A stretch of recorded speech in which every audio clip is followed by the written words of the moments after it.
Oof. Fuck. Jesus. What does that sound? Holy shit. That's our doorbell. Oh my God. It's awful. Fucking the worst. Should we just put that in? Did we just start? Yeah, we started. That's my doorbell. That's my doorbell. That is a really, well, I don't know if I'm going to get it in the recording, but that is a horrible sound. Oh, I think we should sorry. put it in there. If this is going in the episode, then the doorbell has to go in. How are you feeling, man? You were a little peaked earlier today. Will, I just flew in from almost 3 hours of PlayStation VR, and boy, are my inner ears tired.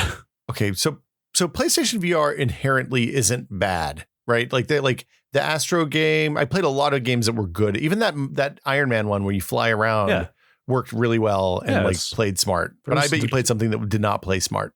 Resident Evil 7. Yeah, no, that's not a good one. I mean, the game's great. That's a dumb one that plays dumb.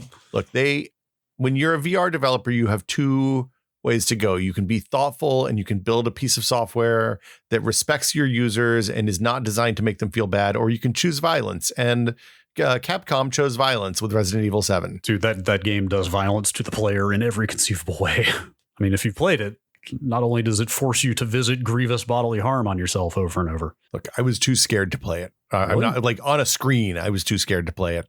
There's no chance in hell. Oh, wait. When you told me earlier it was too scary and you tapped out, I thought you meant in VR. God, no, I was in a fully lit room at like 11 o'clock in the morning. And I was like, no, I got to the part where I did the first flashback, maybe 40 minutes in, and was like, nope, I'm done. This is not for me. No, thank you. I have chosen not only to play it in VR, but also in front of hundreds of people at one time, because the basis of my entire career at this point is masochism. That's the only way I would do that, though. If my suffering is entertainment for some other humans, I would play the scary barf game in VR. Oh.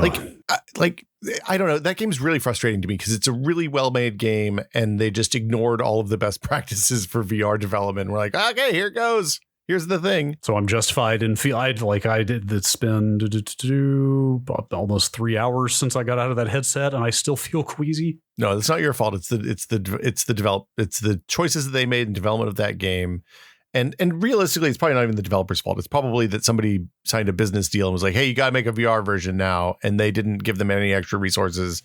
So they slapped on the VR APIs and shipped it. And like the thing about VR sickness is you can't push through. No, there's no, it doesn't, like you can build up a tolerance over a long period of time to that kind of motion sickness if you do a lot of VR stuff over months and months and months and years.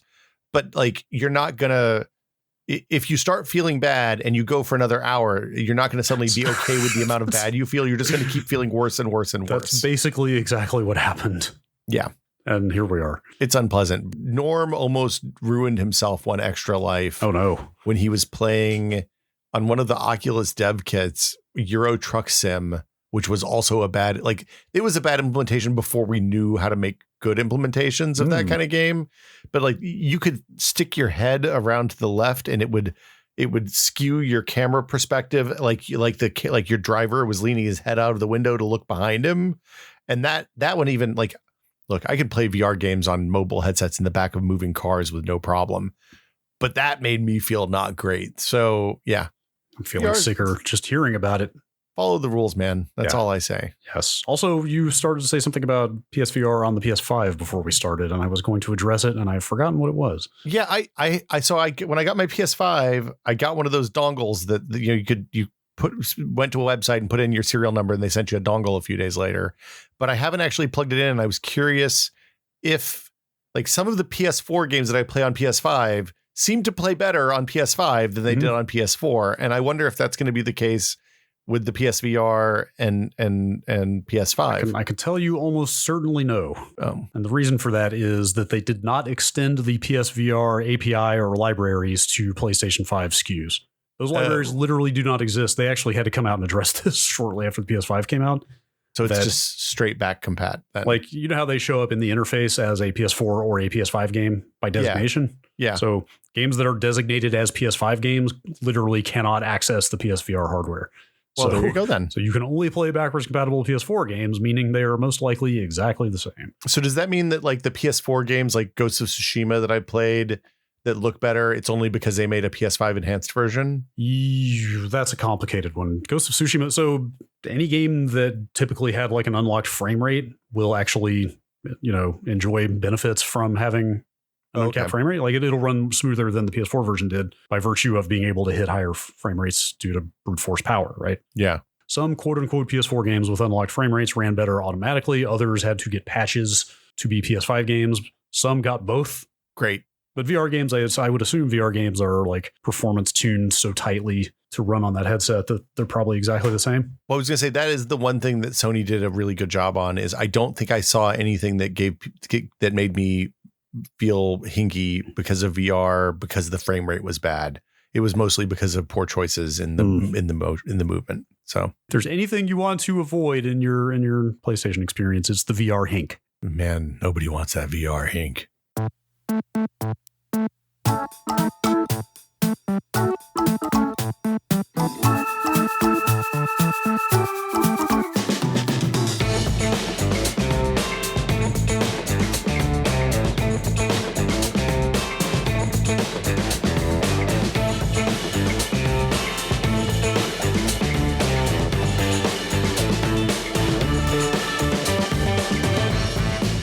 Welcome to Brad and Will Made a Tech Pod. I'm Will. Hi, I'm Brad.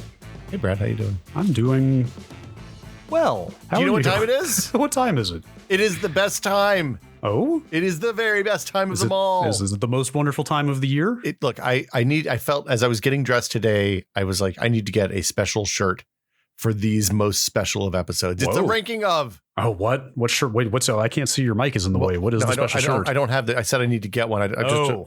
My shirt just has like a GitHub guy on it right now. It's not. It was a tchotchke shirt. I'm wearing a collared shirt right now. Do you have an interview today?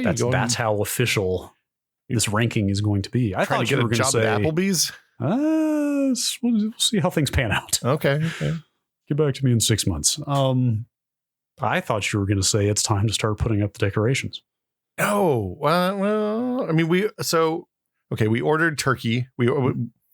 Okay. I have a Thanksgiving confession. Go on.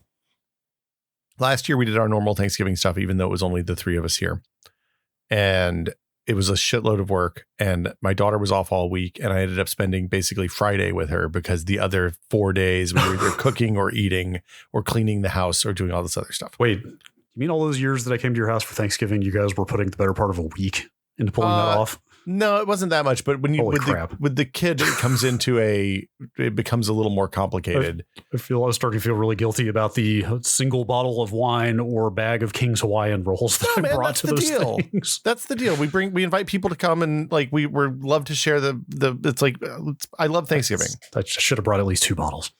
I mean, I don't really drink, so it's just more shit that I have to give away to somebody else later. So don't worry about it. Fair. Or that we have to pound down that day. Yeah, anyway. Now you're talking. Yeah. Anyway, the point is, like, it's like a lot of prep over a long period of time. It's a little bit of prep over a long period of time, right? Like one day I make pie crust, and then the next day I make the pies, and then we do all the pre-turkey stuff and like put together all the casseroles, and then theoretically on the day of you just put it all in the oven, but it never actually works out that way because there's always a bunch of other stuff that you have to do. So this year, Gina was like, "Hey, what do you think about ordering Thanksgiving?" Yeah. And I was like, "Huh, that is an interesting idea." And she Boston said, Market. Well, we didn't go to Boston Market. We went to Buy Right, but we looked at Boston Market. Boston Market does a pretty good spread. I was impressed. Yeah. Okay. All right. But we looked at the Buy Right thing, and I was like, "This is probably less money than we normally spend." And I'm still gonna make the pies because the kiddo and I like to make the pies together. Dude, those pies are so good. But yeah, so we ordered Thanksgiving, and it's coming. Like we just have to warm stuff up in the oven, basically. Wow, that sounds great. I think we have to cook the casseroles, but like, I'm very interested to see how this is. And we get to spend the week with my daughter while she's off school. So that is a worthy trade. Yeah, I would say. Real quick before we move on, we last year traded the turkey for roast duck. Ooh, yeah, it's pretty awesome. You told me about that. It's pretty awesome. We rolled up to Clement Street early on Thursday morning and got in line and got a freaking duck for Thanksgiving. Sounds great. Oh, it was good. I love a duck. Crispy skin. Mm-hmm. Oh yeah, love that. Hoisin sauce. Yeah. Oh yeah. Did you get the buns, the little buns? Did you make little Sandos? I can't remember. Maybe you might have just done the yeast roll thing. Okay. I know we have to rank. Let me ask one more very quick holiday. Yeah, of course. Culinary question. We're thinking about trying our hand at the chef steps nog. Mm-hmm. Do we have time? Have we missed the window? No, I don't age. Oh. No. I mean, if you want some aged nog, I found one. I cleaned out the fridge the other day and I found one in the back. Oh, no. It's all yours if you want it. Just say the word. From last year? Probably last year. Wow. Huh. I don't think I would drink it. But if you look, you don't have kids. You can swing wide. Live your best life. How hard would I have to spike that to ensure that it's good? Well, the problem isn't the things that are living in it. The problems are the things that live in it excrete. So no amount of spiking is going to solve your problem.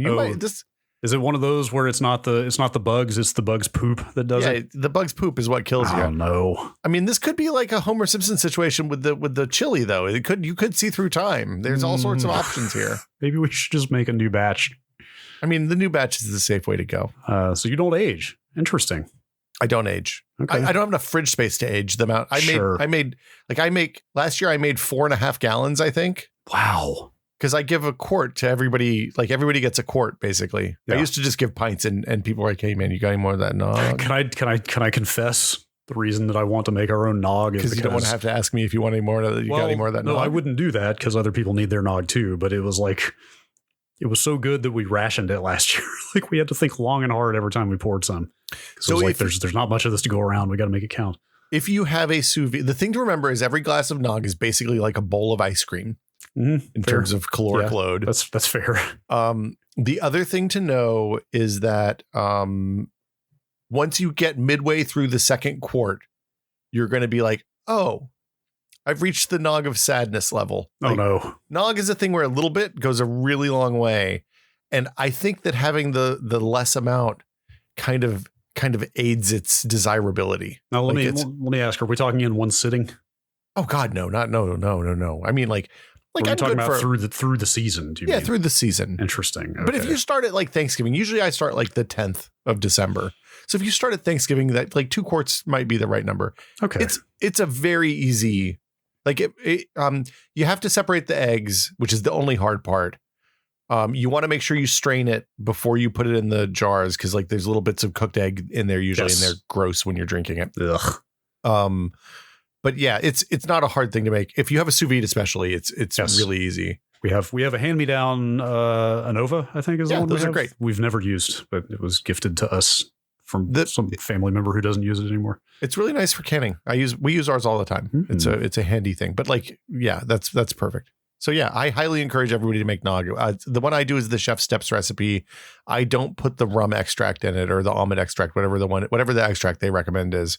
Because I like to let people, if they want to put bourbon or rum or whatever, they can put their own booze in. And I do. Yeah. All right. Okay. Ranking. Time to rank. We're ranking game pads today. Yeah. How did that happen? I said, hey, Brad, I think we should rank game pads. That's pretty much how it happened. Yeah. Actually.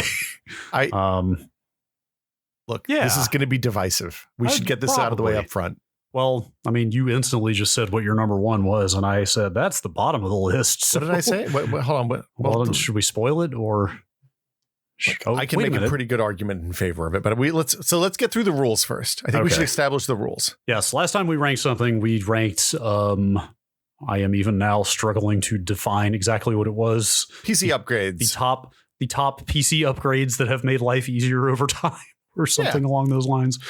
Perfectly cromulent list of things to rank. Let me tell you from experience, when you rank things, people prefer for that ranking to be very clearly defined. Look, if I were doing the PC upgrades again, which maybe we'll do next year, who knows? I would probably spend one episode defining things that fit into that are to be ranked, and then spend the second episode ranking them instead of just kind of having a rambling rank fest over 2 episodes. Yes, it was definitely a rank fest. It got rank in there. Very ranky. Okay, so we have some criteria here. Okay. We're not going to do things that predate the NES. Like there's a bunch of interesting weird controllers in like the Intellivision 2600 and TI-99/4A era. Dials and knobs and like keypads. Cards you slide in with keypads. Yeah. The only ones of those I ever used were the Atari 2600 and a TI-99/4A. Yeah. And let's be honest, those ain't going to rank. Both of them are bad by today's standards. If I was ranking those, the Atari would be ahead of the TI. Wow. Jeez. Yeah. That's okay. It's just because the TI is always the move right, always stopped working. Okay, so we're not going to talk about anything before the NES. We're talking about mainline console controllers, so not third-party stuff. Mm-hmm. Unless the third party became like the primary de facto controller, which I don't think anything fits that category. Yeah, I can't really even think of an example there. And this is console only. We're not getting into PC stuff. Look, if we get into PC stuff, if I have to talk about the Space Orb here, yes. That's a whole different episode. Was that the weird the gyroscopic thing with the arms that I think we had one in the Whiskey office? Falcon. Was that the Novant Falcon? Really? The Novant Falcon has become one of the most desirable sex toys on the internet. They sell for an unbelievable amount of money last time I looked. Please tell me you're joking. I'm not joking. Yes, that is. In fact, I'm looking it up. Don't Google why you want that. Dude, I have to. What? I'm not going to look up the why. I want to know how much it's worth, though. Okay. So we're not going to do any weird third-party stuff. So the U-Force and the Power Glove and all the weird screwball controllers that came on in the PS1 era and all that. Not talking about that stuff. No NegCon, no JogCon, no GunCon. We're not talking about all the weird sticks, the gamepads that people released to replace the shitty N64 one either. That's not going to come up. We're not getting into it. Yeah. We're not talking about fight sticks or flight sticks or wheels or dance pads. Just the multi-purpose controllers. We are here to just rank apples to apples. Essentially, the packed-in controllers with some exceptions, like on the PlayStation 1, where they made significant technological advancements Xbox, over the course. Yes. The original Xbox. Yes. Let's say when analog control came about. Okay. So where do you want to start at what you think is the bottom of the list and work our way up? Should we here? Or should we go chronological here? Hey, you made a pretty comprehensive list before we even got in here. How about I just go down the line? Okay. And read off what we got here. Okay. Also, should I read all of our notes along with it? No, don't save the notes are for internal use only. Okay. So the NES has the gamepad, the NES Max, and the Advantage listed. All first-party controls. Yes. The Advantage is borderline fight stick, but as you pointed out, no fight games use the stick at that point. This is just a useless piece of minutia, but I want to say the Advantage was definitely Nintendo branded and released and marketed by Nintendo, but I want to say they didn't actually make it. That's right. ASCIIware made the Advantage. I have my Advantage here. Wait, really? Yeah. We were a Max household. Everybody I always else wanted the Max. I thought it looked cool. Wait, no, trust me, you came out ahead. Everybody I knew had the Advantage. I was very jealous. Okay. So let's see. Poor Sega Master System. We didn't even mention that one, but it's basically just the worst version of the NES pad. Does not bear mentioning. I'm putting it at the bottom of the list. It's a D-pad and two face buttons with like no start and select buttons, if I remember. Anyway. Okay. So Super Nintendo, Genesis, both the 3-button and 6-button, the TurboGrafx and PC Engine controller, which all right. PlayStation 1, you got the included D-pad controller, the dual analog, and then later the dual shock. The Saturn 6-button pad, the Nintendo 64 controller. Old 3Z there. Mm-hmm. Yep. The Dreamcasts with what you described as the little Tamagotchi thing. Yep. Let's see. The Xbox array of products, including the Duke and the S. I don't think they called. I think the original one was technically called the Xbox controller. Yeah, I don't. I think Penny Arcade called it the Duke, but I can't remember. Duke was definitely a term of endearment. I think. I still call my phone the big phone the Duke. That's okay. Sure. Yeah. Okay. The GameCube controller. Yes. The GameCube controller. Also the Wavebird. Don't forget the Wavebird. Yeah. That was the first wireless, man. No. It's definitely it's significant, but it's just a GameCube controller, but wireless. Like that's kind of it. But wireless at the time. Trust me. I mean, I get it. Yes, big deal. But the PlayStation 2 controller, the Xbox 360 controller, the Wii, the DualShock 3. They called it DualShock 3, right? The PlayStation 3 controller? It started. They did not. It was the 6-axis. God, it was a 6-axis. Yeah, because they didn't have the shock for a while I'm right? Writing the word 6-axis here because it's so dumb. They didn't want to pay. They didn't want to pay the IP holder who iMotion or whoever owned the Rumble technology. Is that who it was? Haptic. I think it was iMotion. I'd have to look. I feel like I need to hang up my Games Press hat if I couldn't remember the word 6-axis. Let's see. Xbox One, Wii U, which is the giant gamepad. Or should we talk about the Pro controller in there? I feel like it's just like a normal. It's a pretty good gamepad. It counts. Yeah. The DualShock 4 on the PS4, the Switch, Joy-Cons, and Pro controller, which I think we can pretty much dismiss out of hand due to lack of reliability. The Xbox Series controllers. Are we sold on that? I think that they're basically Xbox One controllers. Sorry. Let me clarify. The phrase Xbox Series. Like I've seen that popping up more and more to refer to this kind of family of Xboxes. Look, man, it's either that or the 4th generation Xbox. Because like, what else am I like? Yeah, their naming scheme is so. It's not great. Look, I have to say, shipping on Xbox One, Xbox One S, Xbox One X, Xbox Series S, and Xbox Series X all the damn time. I'm tired of it. Wow. I've had enough, Microsoft. That is a lot. Get it together, man. That is a lot. Would you believe that on Halo Infinite launch day, the entire week of Halo Infinite's launch, I will be in a location with only a 2013 launch model Xbox One at my disposal. That's a perfect machine to play. Do you want to borrow my Xbox S to take with you? That's actually very generous. I don't want to damage it. It's tiny, dude. It's like smaller. It's like that circle is the size of a CD. Wait, are you serious? I've never seen an Xbox Series S in person. Hold on. Like, or even on. Well, I guess I've seen somebody hold one up to a webcam before. So that's what? Oh man, it's keying out. It's going very cyber. This is it next to my head. It is completely disappearing from view. Is that NVIDIA trying to? NVIDIA's jacking me up. Remove competing products from your webcam. So real compelling. Here we go. There it is. So like I was trying to put it up really close so it looked huge, but it's really small. That's pretty damn small. Yeah, it would fit in your bag. Easy. That's very generous of you. I will consider it, but I would hate for something to happen to it. Well, I mean. Actually, I was also thinking about trying to take my Mister on that trip. What do you think? I think that's a good call. That's a fun family activity. Oh, no. Like for that, totally. My cousin would love it. My dad would love it. Yeah. But like, I'm talking, it's not in a case exactly. There are some like pretty visible PCBs.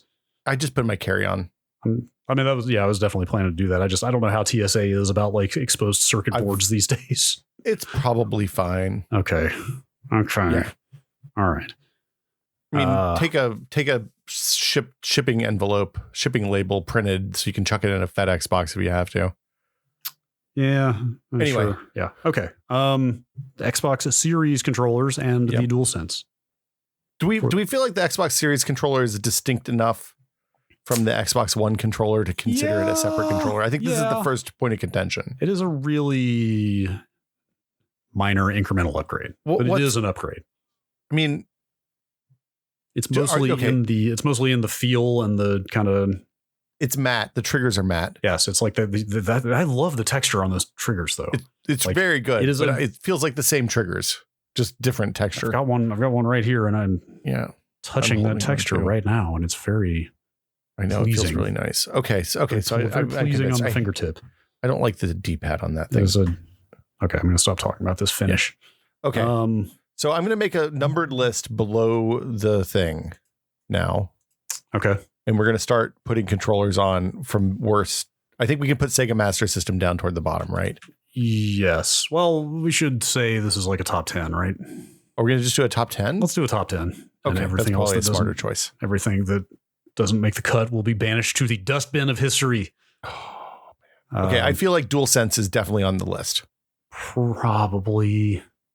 If it was like quite literally a year ago when the PlayStation 5 had been out for like all of a day? When did the thing come out last year? Right around now, a year ago. If it was a year ago, I would be like, absolutely, that thing is like near the top. But what is it? Is it not aging well for you? The reliability issues are a real black mark on that thing. I think. Oh man, I really like mine. But I also don't play that many gamepad games these days. And I'm starting to feel, and I think I'm not alone in this, I'm starting to feel some pretty significant resistive trigger fatigue. It's hard on my hands. Yes, like that's kind of part of what it is like it kind of isn't always very comfortable to have to fight against that thing a lot. And in some cases I feel like it gets in the way. Like a lot of shooters are using it now, and in a lot of cases it feels like I kind of wish it wasn't there. So the thing that I did with that controller specifically is I my initial reaction when I set it up was set it to 100% maximum strength all the time, because that's what you always do. Yeah. Like I don't want any 40% rumble. I want 100%. I'd go 110% rumble if they let me. Of course. I think that was a mistake. I turned it down to about 70%. Much better. So were those controls in there at launch? Well, I guess you didn't have one at launch. I don't have a. I don't remember the option to lessen that effect being in there at launch, but maybe it was. It was part of the setup process when I got my PS5. It was like, hey, well, try this and see what you think. Yeah, it's very possible it was always in there and I just didn't notice it. But I think I need to do that too, because I think that feature was way cooler on paper. Like Astro's Playroom was an amazing demo for that technology. Well, like I really like it in racing games and stuff like that. I like feeling the slide a little bit. It feels good. Sure. Yeah, I can see that. I think it's mostly first person shooters for me. I just have not used it very well. Like having to fight to go to aim down sights, like to push harder than you want, like not a good feeling. I turned it down when I was playing Ratchet just because like it was nice to have the feedback to let me know which gun I had without even really having to look. But yeah, I turned it down because my fingers were getting tired and I was starting to get like it was like almost RSI type pains in my in my wrists, where the tendons that pull the fingers in were getting stressed. I think DualSense is probably a top 10. It's maybe not like near the top like I would have said at one time.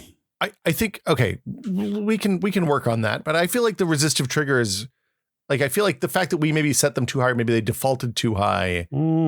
It is a cool technology, man. I think it's more impactful than anything since the first Rumble controllers, probably in terms of like. Sure, yes. But overall, overall, the tech in that thing is quite impressive. But there is something to be said for the out of box experience being less than ideal, or ideal. You know what I mean? I mean, yeah, I guess. Like if it's cool on paper, but then actually using it in the way that they default to is not great. That's fair. Okay. Well, okay. So we have one on the list. On that list, yes. We'll see. Like I don't know if you actually read this out, but at the top under ground rules, you wrote, we are interested in both the hardware itself and the innovations, both in terms of dead ends and stuff that carry forward. So this wouldn't be a tech pod list if we weren't like especially interested or obsessive about things like analog and rumble and the tech, the mechanics that are inside there. So let's talk about the N64 controller then. Oh boy. I guess we were going to have to get around to it sooner or later. Look, it's a forward-looking choice, right? Nintendo, as they often do, innovated in terms of input. They put a tiny little joystick on that controller. It was in the wrong place and it was a bad joystick, but it was there. Yeah. It was on a console that had 4 ports, so you could play with 4 people at the same time on the same machine without any weird $50 accessory. It had a add-on pack that you could put a memory card or a rumble pack in. It's true. That was cool. Yes. Sorry, give me 2 seconds here. I want to praise the innovative nature of that analog control, but I want to make sure that something weird didn't happen like the dual analog on the PlayStation actually came out first. No, I believe that the dual analog was a response to the N64 controller. See, that's exactly my thought, or like that was my gut reaction when I thought about this. But it's good to fact check. But then like this, for some reason, this struck me as one of those situations where like, I might actually be embarrassed to find out that the dual analog came out first. No, okay. Dual analog came out April 1997, so that was like full year, better part of a year after the Nintendo 64. Yeah. And it was after the Nintendo 64's US release, which was like January 20s. So it's a year and a half after Japan, probably. Yeah, well more than a year. Slow follow is what we call that. Yes.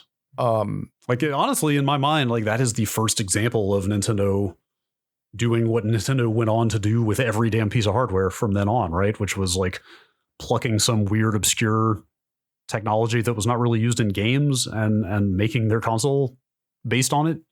Well, I mean, there's a gamepad. There's the GameCube. That was Cube. Sure. I mean, it's shaped like a lunchbox. Like Yeah. it's got a handle on it. It did have handles, I guess, handle- were the the obscure handle was- technology. The handle was wildly innovative, underappreciated in its time. But I mean, like analog stick, yeah, okay, look, Super Nintendo controller, just a better Nintendo controller.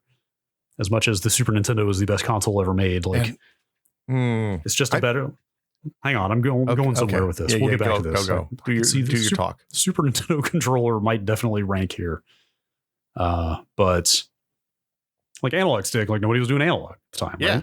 right? He's like, what are you gonna do with the analog stick? You playing flight sims? And then like, less than a decade later, the DS came out and like nobody was doing touchscreens at the time. But We're not talking about mobile stuff today, No, Brad. no. I know. I'm just saying as a general trend or design philosophy, like first it was analog and Rumble. I'd have to check. Did they do Rumble before the DualShock on the PlayStation? I'm not sure. That's an important question. I'll have to look. But so, first it was analog, then it was touchscreens with the DS, then it was motion with the Wii. Yeah. Then like the Switch kind of back and forth hybrid console, like this is actually making me realize that the analog stick on the N64 was the very first kind of prototypical example of them, taking some tech that nobody else was using and kind of building the whole console's identity around it. Well, and it opened up, like, without that analog stick, 3D platformers wouldn't have worked, right? Like you think about all of, like, 3D platformers defined that entire generation in large amount, and like racing games, like think of how much better a racing game, like try and go back and play Mario Kart on the SNES now, and it's really hard to do because it's hard to control a racing game with a D-pad after you've tasted the forbidden fruit of the analog stick. You're not wrong. It's still the best Mario Kart though. Okay, now that's like the ranking of Mario Karts is next year. Okay, outside this podcast purview. You can't bait me like that. That's not okay. So I'm gonna put the N64 on here above the DualSense for right now. I mean, put it on there. I don't know. I'm torn between the fact that it was wildly innovative for its time and also a terrible controller. It was It was expandable. Like, you could add new functionality to it using an external bus. Hang on. God, would I guess you would call that a bus, wouldn't you? Yeah. I mean, anything is a bus if you. I wonder if there's like weird hardware stuff you can plug into those controllers now. You think you can get like a thing that'll root the N64, dump your cartridges on there? Oh, hang on. Nintendo 64. How would you describe that? Controller slot? Controller feature connector? I would love to know if there's weird stuff. Well, how about I head to Quora here and check out the answers to this question. What goes in the back of a Nintendo 64 controller? Do you have any thoughts on Quora? I'm up and down on it. Yeah, same. One of the founders of Flickr made Quora. Oh, really? I did not know Katarina that. Fake. She's very smart. I think Quora, like Yahoo Answers, is occasionally useful, but somewhat fraught. Yeah, yes. It's chock full of garbage, but occasionally you'll find some really interesting stuff on there. Yeah. I found, I will throw this out there. I found there's a guy who is a low-level bureaucrat at the tail end of the Soviet Union who answers a shitload of questions on there about the Soviet Union. Perfect. And it's fascinating. Like, it's legitimately fascinating. Oh, it's boy. It's like the one really interesting thing I found on Quora. Anyway. Okay, so I think we got to move on. We are. This is going to be a 3-episode arc. This always happens when we rank. Yeah. Okay. What do you want to pick one? Okay. Let's very quickly go through here. I think we can cut the Switch Pro Controller and Joy-Cons.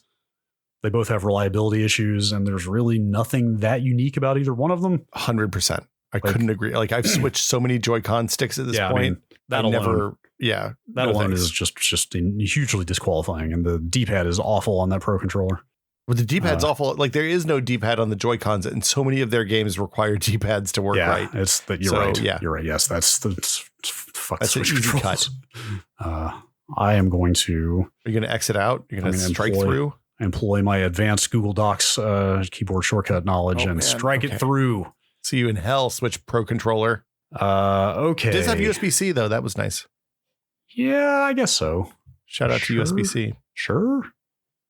Do we want to talk about, like, conceptually whether we like controllers with replaceable batteries, like the Xbox controller, or integrated batteries that you have to plug in and charge? I think, trying to think this through, make sure I can commit to this. I think integrated battery that cannot be replaced is a significant negative. I tend to agree. I'm sitting here racking my brain trying to think, like, is there any real upside to? They should be user replaceable. I guess the upside is you don't have to keep buying batteries or even keep up with rechargeables. Like, it's just right there and you just plug it in. But rechargeables are so easy, though. Yeah, right. I don't think that offsets the downside of, like, for one thing, the battery life tends to be awful in those things. I think the DualSense is better than the DualShock 4s. Those first gen DualShocks were terrible. I don't think that. I found the DualSense to be also pretty bad. Yeah, I have actually. You know what? I have seen people say that turning down things like the trigger stuff helps battery life, which totally makes sense. So I should try that. Okay. I'm with you on this. I think replaceable, like easily replaceable batteries, much better than a built-in battery that you have to like unscrew stuff to replace when it conks out after 3 years. Yes, absolutely. Also, you have to like buy aftermarket batteries from eBay and hope they work, because it's not like Sony's out there selling official replacements or anything. Yep. And you have to usually need some sort of weird screwdriver too. Yeah. So, how about this? I'm going to say the entirety of the PlayStation controller lineup exists on the same continuum. And there's no sense including all of it or even really any of it except for one. Like, we just need to pick the best one and go with it, right? I'll go a step further than that and say that everything. Okay, so we should talk about like the 6-axis added motion controls at the same time as the Wii. They were pretty good. I don't think they had a gyro. The 6-axis is the worst Sony controller on this list by a mile. Yeah, I'm going to say anything with convex triggers should just be immediately disqualified. Oh my god, I didn't even thought about the triggers being awful on that thing, but they are in fact awful. Yeah.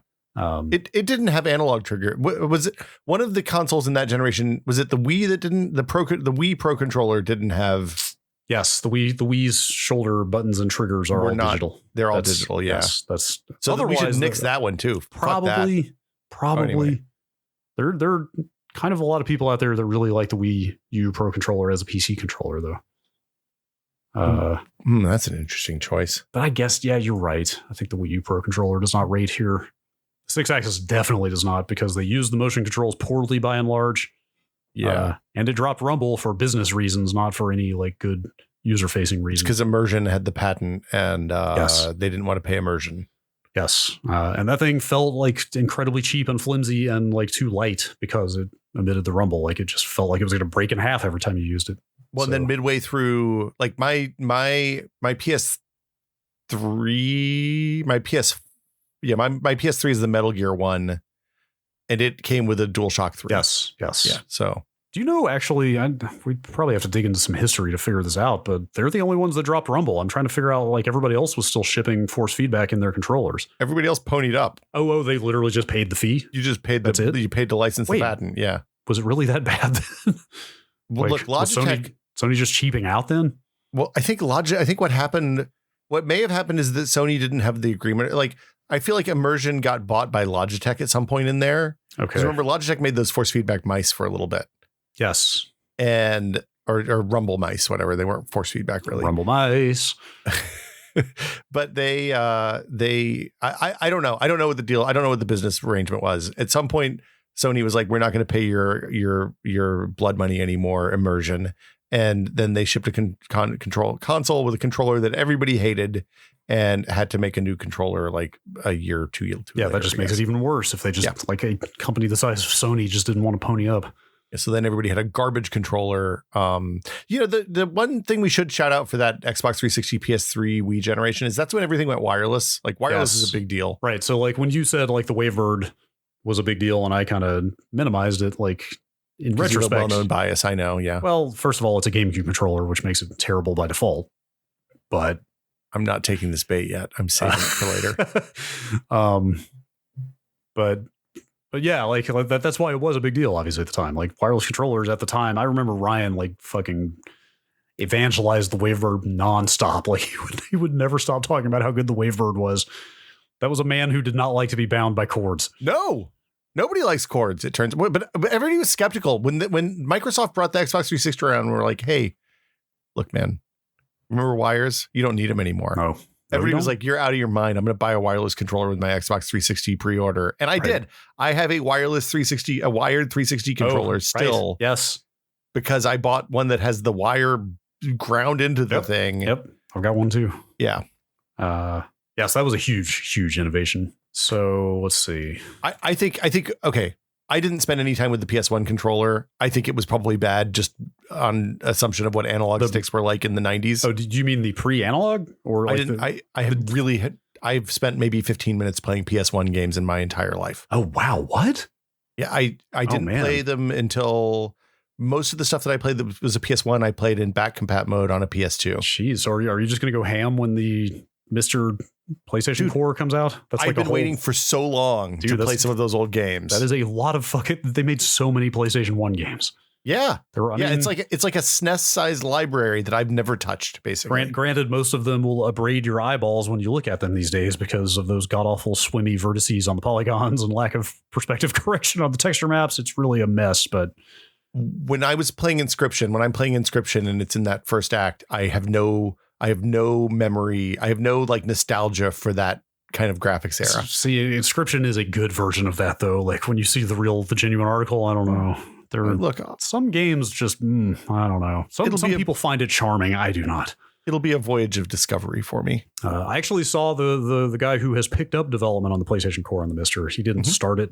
Some other people did, and there was some drama, and they abandoned it. And then he came and picked it up and is just like tearing through it. But I saw him responding to some people on Twitter. He is going to look into adding toggles to fix the perspective correction on that stuff. Oh, he said he's not sure there's room on the FPGA to pull it off, but he's going to try. That would be awesome. Like having the option would be fantastic. Anyway, I think the D-pad only PlayStation 1 controller is just a SNES controller. Like it's not even worth talking about. Doesn't it have prongs though? Well, yes. Not literally, but like in terms of button layout and configuration, it's exactly a SNES controller. They only had one set of triggers, right? They didn't have bumpers and triggers on that. Oh wait, God! Now you're making me second guess myself. Oh no! I'm really gonna have to turn in my hat. I thought it had bumpers and triggers, right? God, you might be right. You may very well be right. You're welcome. None of these photos, none of them show the top of the controller. Yes, it did. You're right. It did have 4 shoulder buttons, not 2. It's not. That was the big innovation. Yes. Hey, gamers, we're making the controls even more complicated, so your mom really can't play games with you anymore. The whole PlayStation thing, like I said, it's like it's all so iterative. It's just each one is like slightly better than the last one, but they're all like kind of the same controller. Was the DualShock the first one that had 2 sticks? No, the dual analog had 2 analog sticks. The dual analog had 2 sticks. But no rumble. So it shipped with they made a controller called the dual analog that just had 2 sticks on it. And then the DualShock was a PS2 controller? No. The DualShock was also a PlayStation 1 controller that was just the dual analog with force feedback. They did 3 controllers for the PlayStation 1? They sure did. Did the new controllers work with all the old games, or did you have to keep all the controllers around? No, they absolutely. The new controllers were a superset of the functionality. Okay. So yeah, they absolutely. In fact, you could toggle off the analog sticks on the later add-on analog controllers. I forget why. Huh. They have a toggle button on the front that lets you turn off the analog. I forget what the point of that was. I feel like the 2 analog sticks is a big deal. It is.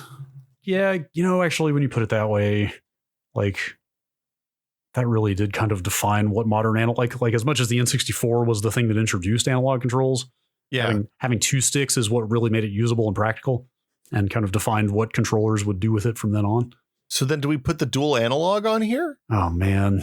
That seems like a bad controller. I can't get behind that just because, it's like not great from a functionality standpoint.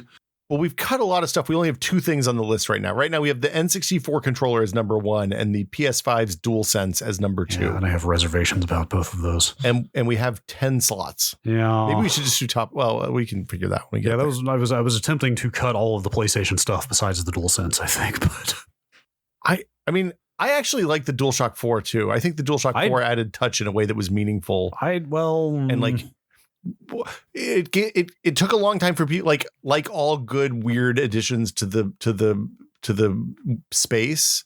It took developers a while to figure out what to do with it, but like the modern implementation of like, hey, this is 2 virtual buttons where you have like an extra start and select button basically. So I am with you from the tech perspective. Like it was kind of a genius idea to put that in there, but I don't think developers ever really got there.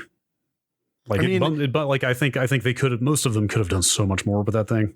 Yeah, and it was unfortunate because it was actually a good, unlike not the bad. DS touchscreen and the Wii U touchscreens, which were both shitty resistive screens. Like it was a pretty good touch. Like it was pretty nimble. I think it's multi-touch, right? Yeah, you can pinch. In my mind, I'm trying to think if there's anything else. Like The Witcher 3 on the PS4 is the gold standard for that thing because they use gestures. They use gestures as UI shortcuts.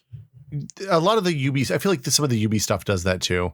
Okay. Like I played one of the Assassin's Creeds with a DualShock 4 and like you swipe right to open it, but like basically it gives you quick hits. I feel I could be wrong. I definitely played a UB game that gave you quick links like into the menus. So you could go like one way would go to map, one way would go to inventory, one way would go to skill tree. Stuff that's like exactly what Witcher 3 does is like swipe up to go to map, swipe right to go to spells, inventory, whatever. Yeah. So many games just use that touchpad as a glorified single on-off button. Like, look, it's such a bummer. I'm fine with that.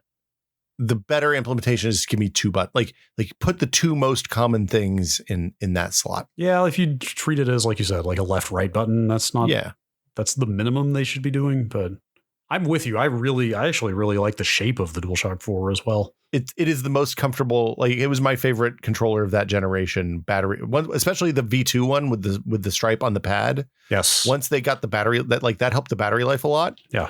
And like I've worn two of those out. I use them so much.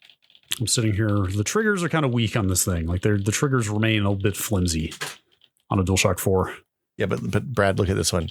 It's translucent. Oh wait, don't get me started. I mean, a good translucent controller. This is maybe the only low stick controller I've ever really liked. I mean, I like the DualSense a lot, but like it feels real good in the hand. Like it's got a nice hand feel. What do you mean by low stick? Like literally just the height? No. So like the Xbox is a high-low, right? So the right side stick is high, the left stick is high, and the right stick is low. Wait, are you about to completely blow my mind? Have I never noticed this before? No, look, the PlayStation you're talking about the placement. The placement, yeah. I'm sorry, I thought you meant literally the height of the sticks.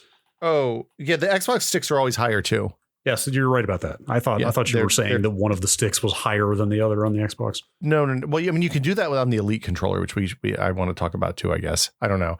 I don't know. I like the DualShock 4. I think it's a good controller. I do too.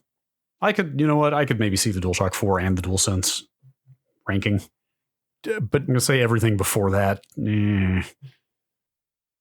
I'm okay. I'm fine cutting the PlayStation 1 stuff because I just don't have any experience with it. Like whenever you're ranking stuff that is across such a long period of history, you have to balance like, okay, like how important was this historically versus how good is it in a modern context, right? Yeah. Or even how good was it at the time? like again, I think it's like wildly innovative that the N64 had the analog stick. Also, I think it's a terrible controller. It is a bad control. I think I can make an argument that probably the dual analog sticks didn't actually get good until the GameCube, probably the best controller of all time. Oh God, what are you? Wait, that doesn't even count as dual analog. That's the C stick. The C stick is not a stick. It's a stick. I don't care what they call it. It's a little tiny joystick. It's all you need to steer your camera. That does not count as a joystick. The C is for camera. It's like a thumb nub. It's it's literally the tracking device from a mid 2000s Lenovo laptop. That's what that thing is.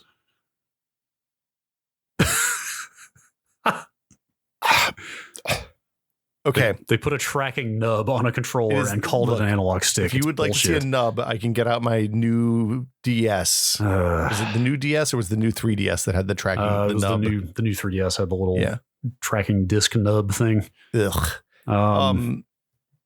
Okay, if you think the question is the first dual analog, or I mean, I feel like the N64 is on. I think the N64 probably had the first Rumble. I kind of don't care about Rumble in the great scheme of things. I think like it's good to have. It's nice. I think you're right. Like it's one of those. I mean, it's like with the 6-axis. It's one of those things that I miss it when it's not there, but I don't really notice it when it is. Yeah. I've never, usually my only interaction with 6-axis in a game was to turn it off. Sure. If that was possible. Yeah. And if it wasn't possible, it was probably to not play that game. Like good force feedback is a nice add-on. Yeah. Like, again, like it's kind of a bummer when it's not there, but like for the most part, it's pretty easy to ignore. But except for until you get into like the DualSense, where like the haptics are good enough that it's like, oh, this is noticeable. I'm actually paying attention to this as it happens. Well, and I think I would make an argument that the Rumble stuff probably wasn't good enough to be worth mentioning until we got to the point in like probably the 360 and PS2 generation where they had like different size motor, like different size weights on the motors, and you had more granularity in both intensity and like the patterns. Yes, I'm with you on that. So with that said, I would say we strike all of the PlayStation 1 controllers from this. Done. I think you can get rid of PS2 too. Like the dual analog, again, putting 2 sticks on there was a big deal for what came later, but the controller itself, kind of whatever. Sorry, what were you saying? I think we can kill. Well, PS2 introduced analog face buttons, but I don't think I ever played anything that used them. That is not a vote in its favor. Because like those things are kind of like a joke of the controller world, I think. I mean, nobody ever used them for anything. It was really important to have them for 3 mini games in Dead or Alive Extreme Beach Volleyball. Clearly the defining game of the generation. I think you can get rid of the PS2 too. I mean, if you Google like PS2 pressure sensitive buttons, like you come up with things like 10 older PlayStation games that actually used the pressure sensitive buttons. Like it's literally that. Were any of them any good? What are the 10 games? The Bouncer. Of course. The Grand Theft Auto games did, apparently, which I didn't know. What do they do with it? Probably you could run faster if you tapped harder. When driving. Oh, that makes sense. You could actually vary your speed by how. Yeah, I'm sure that worked great. Okami, Gran Turismo, Silent Hill. I was going to say MGS2 I thought did, and it does in fact.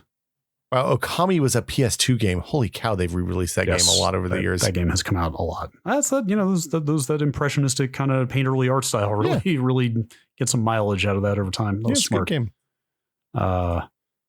The PS2 controller especially does not belong here. Put it in the trash.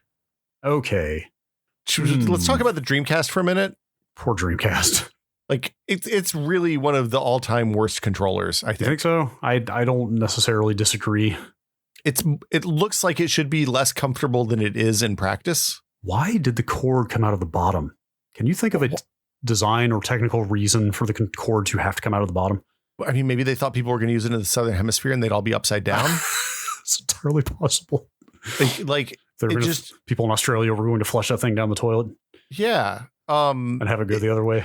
It did have the VMU slot. I was just about to say 2 slots. The VMU slots were at the top of whatever PCB was in there, so maybe they kind of had to do it that way. It could have been I remember the force feedback stuff in that. The Rumble was pretty good in that, but it wasn't as good as the things that came later. Yeah. The VMU was the visual memory unit, I believe, was what that stood for. I never used it for any of the games.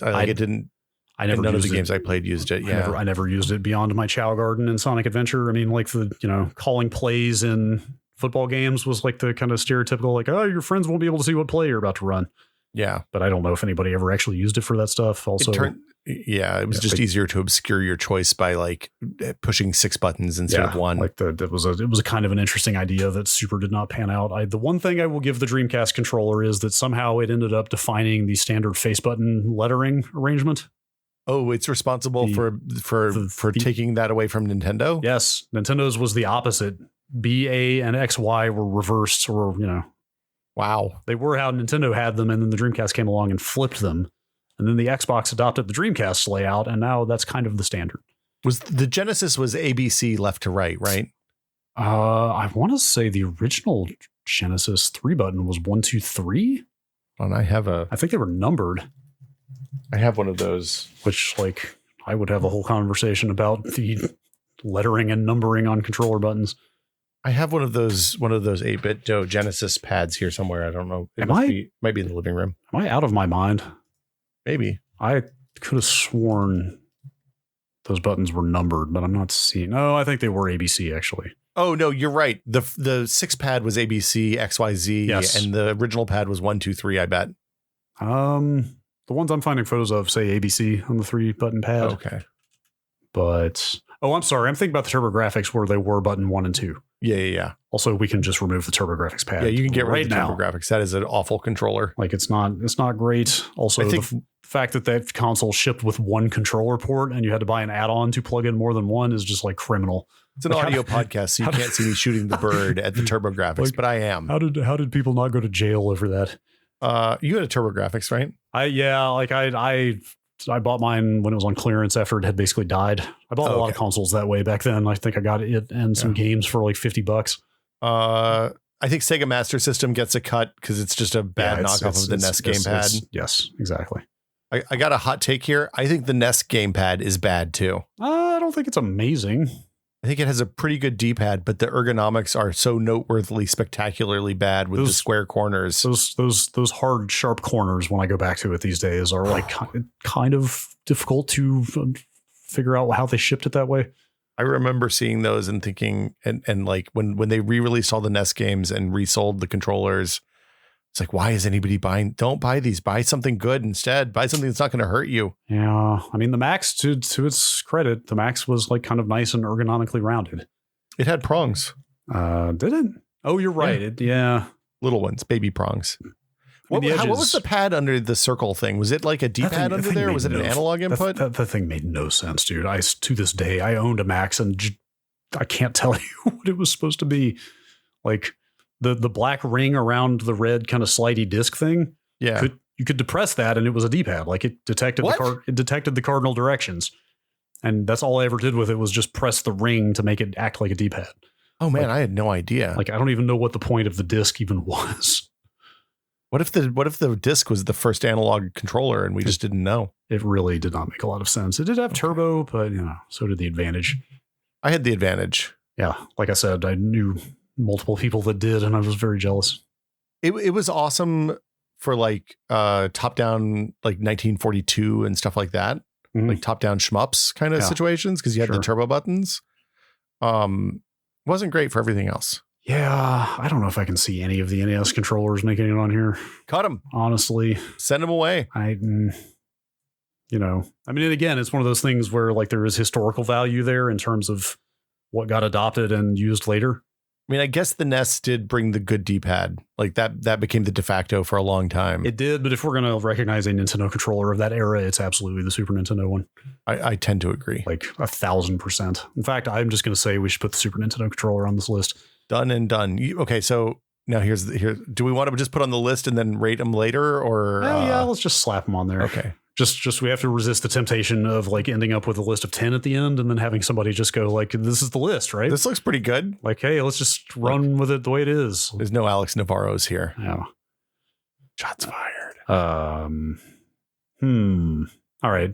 I think we can strike the Dreamcast. We definitely can. Yeah, Dreamcast is bad. It's a bad Dreamcast. controller. It's like I special place in my heart for the Dreamcast, but no.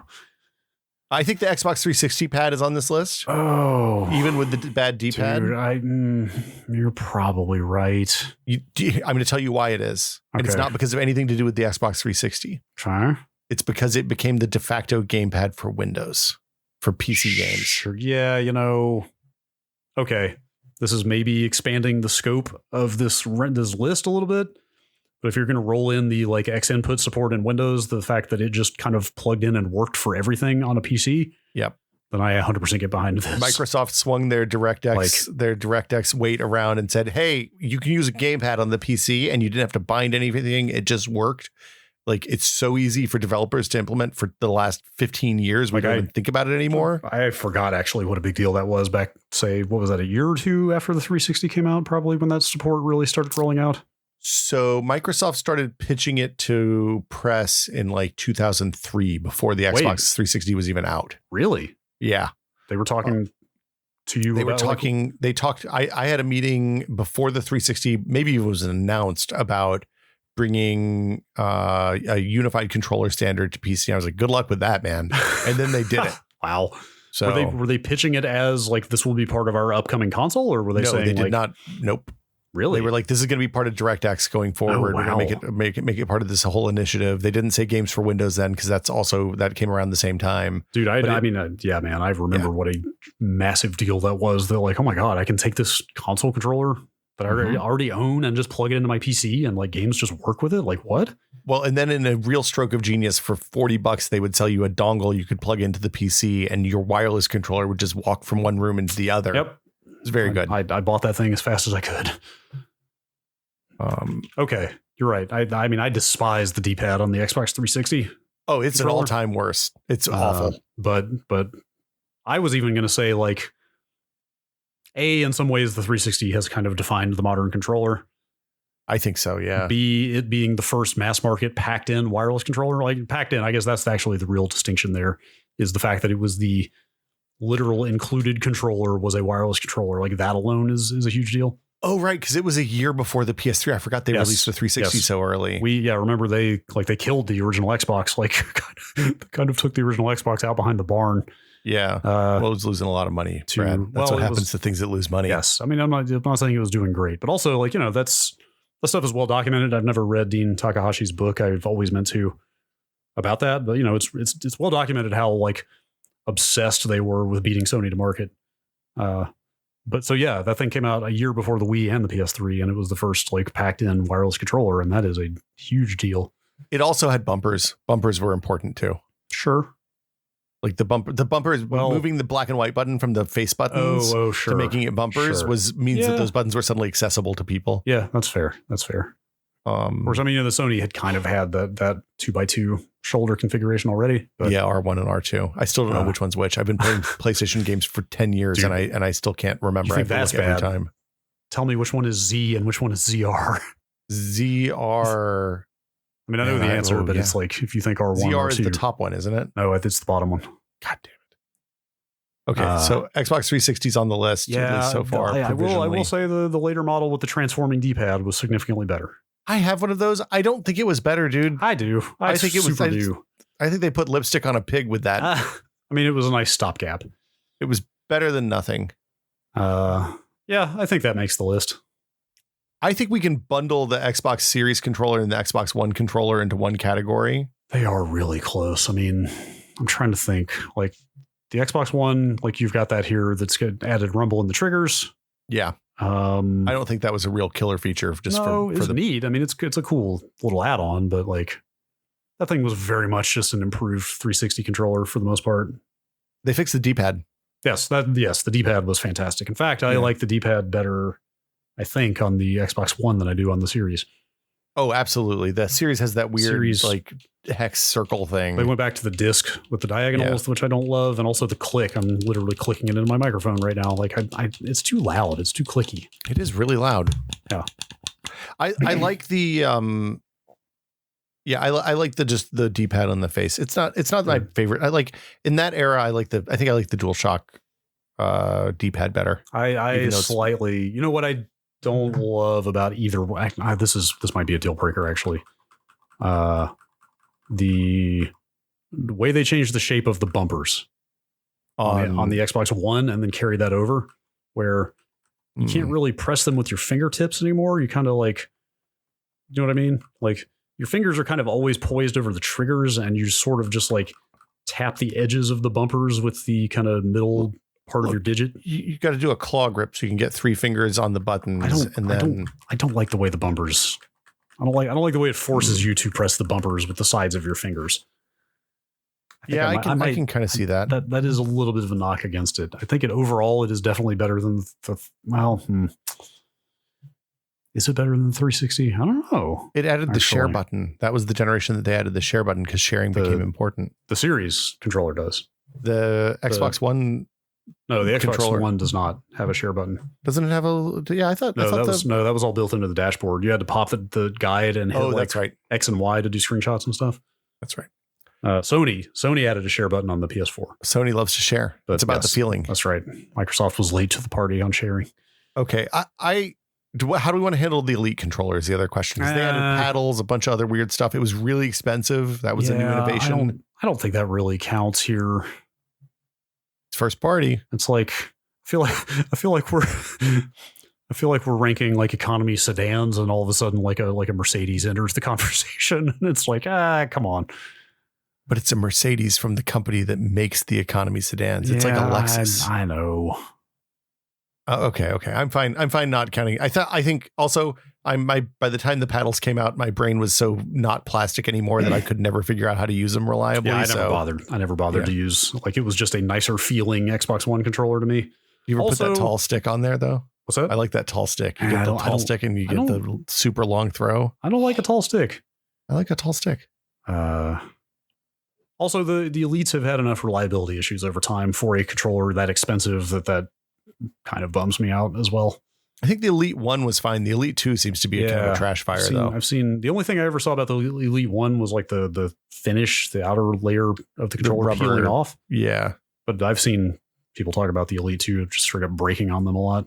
Okay, get the hell out of here, Xbox One controllers. I only have an Elite 1. Oh, hey, we didn't talk about this. The fact that they added the app that lets you tweak the profile for the controllers, that started as an Elite thing, and I think it eventually came down to the Series controllers too. Yes, that is the case. It might even apply to the regular Xbox One controllers. I'm not sure. Like being able to tweak dead zone and like acceleration and stuff like that on stick is really cool. Wait, can you do that?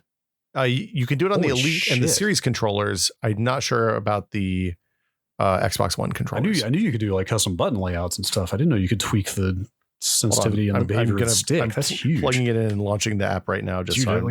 I wish every game had that. Like, there are some games like Deathloop is a game where the analog stick control never felt quite 100% right to me.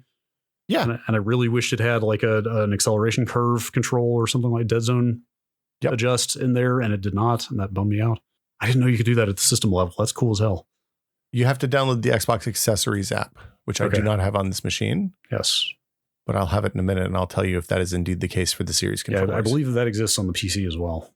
It does, yeah. And you can do that there, too. Okay, so let's leave that there temporarily while I confirm that this works. The Xbox One is definitely pretty strong. Syncing my data. Okay, here we go. Here we go. Yeah. No, you cannot do the stick mapping. Oh. Well, you can only do the stick mapping on, I guess, the Elites. Well, then throw that controller in the trash. Yep, that's bad. Okay, never mind. Forget that I said this. Cut them off by Xbox One controllers. Okay, I'm going to say Genesis 3 button does not rate as much as I... Wow. As much as I love the weird hollow feeling of that controller and the strange, like, sort of pumping feel and sound of those giant face buttons. Yeah, like the big buttons were nice. There's something weird about the way that controller feels that I kind of like or am nostalgic for, but the hollow sound is a good call out too, because it makes it sounds like there's nothing in there. Yeah, like when my friend got one of those for the first time and I went over there and played it, I was like, what the hell's going on in this thing? Like there's like feel like I'm pumping something in here when I press these buttons. Did you have friends that played that, like sitting on their lap with just 3 buttons on the ABC buttons? Like you mean fingers? They do fingers instead of thumb. I have seen the 3 finger technique, which is nonsense. I think the 6 button is maybe one of the better of the like fight pad style controllers. Totally. People like the 6 button Genesis controller. They really like the Saturn controller, which is basically just a better version of the 6 button Genesis. So I don't have any experience with the Saturn controller because it's another one of those ones that I have like maybe 15 minutes across my entire life with. Like if you like CPS 2 fighters, it's your favorite controller ever. Basically, is how that breaks down. Like, if you love the mid-90s 2D Capcom fighting games, like, you fucking love that controller. Yeah, because you need 6 buttons for Street Fighter and all those games, but right? It's also the D-pad. Like, there's just a bunch of the mechanics about it people really like for fighting games. What is it that makes is it that it rolls nicely? You can do the sweeps easily? I honestly can't speak to that. Like, I don't know. I'm sure there's something about the D-pad design that people really like. I'm gonna put Genesis 6 button on this list. I mean, I think I would say Saturn over that. Oh, okay. If we were to go for one, but I don't know that it's basically the kind of ultimate example of the 2D only, like gamepad, the D-pad and button thing. You think it's better than the NES controller, the SNES controller? Personally, no. Okay. But I mean, just like as the kind of swan song of that era, you know, like this was the same time the N64 was putting analog on, and then the PlayStation did, right? And like that's true. Saturn was just left in the dust on controller design as well as just about everything else. Look, it was a souped up 32X without all the weird analog passo through stuff. Anyway, I feel like let's put it on the list. We can cut it later if we have to. Yeah, okay, I'll put Saturn. Yeah, it's there. I think the Saturn is fine. I think it's like an example of like fine craftsmanship, but not like forward-looking design sensibilities. Does that make sense? Yeah, it's a really well executed, outdated design. It's a beautifully made sword in a world where people are carrying around revolvers. Yes, exactly. That's exactly what it is. Yeah. Yes, Saturn is the broadsword of controllers. Yep. Okay. That's just me poorly trying to come up with a title for the episode. Okay, so I think we can cut Genesis if we're going to. Yeah, we're going to potentially put Saturn on there. Genesis does not. I think Genesis. Yeah, that's fine. I don't think I can. I can't back any of the original Xbox controllers on here. They're just so gangly. Man, I like the breakaway cable, but you're right. Like they're not. None of them are good. Like, you know what? My Xbox S controller always squeaked. Really? Always. Interesting. I'm sorry. Go ahead. Yeah. No. Just it had a squeak every time you would hold it in your hand and squeeze it in the slightest. My first DualSense would do. DualShock 4 would do that too. So. You know, I played a shitload of video games in this era just because it's when I started at GameSpot and I had to. Mm-hmm. And I always leaned toward the Xbox for multi-platform because they always looked and ran the best.